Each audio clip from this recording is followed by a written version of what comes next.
We know that both sides agree that President Trump brought up the issue of Russian meddling in last year's election. But the Russian officials, Foreign Minister Sergei Lavrov and President Putin himself, have indicated that President Trump took Putin at his word when Putin denied that Russia meddled in the U.S. election. That, of course, is very different from the conclusion that U.S. intelligence agencies have come to. Now, last night, a senior administration official told my colleague Jim Acosta that that is not how it went down. But given the chance to correct the record today, three officials, Gary Cohen, an economic advisor, Treasury Secretary Steve Mnuchin, and H.R. McMaster, the national security advisor, declined to correct that. Listen to some of their exchange with reporters aboard Air Force One.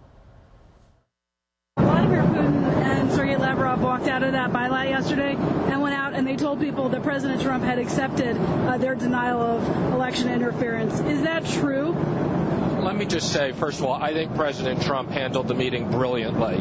Okay? It was very clear what started as a 30-minute meeting, and President Trump made it very clear in addressing the issues around the election. After a very substantive discussion on this, they reached an agreement that they would start a cyber unit to make sure that there was absolutely no interference whatsoever, that they would work on cybersecurity together, and President Trump focused the conversation on Syria and the Ukraine and North Korea. And I think it's very important that President Trump had a very substantive dialogue with his counterpart on this, and it is very clear that there are many issues we need to open a dialogue on. And I think President Trump handled it brilliantly.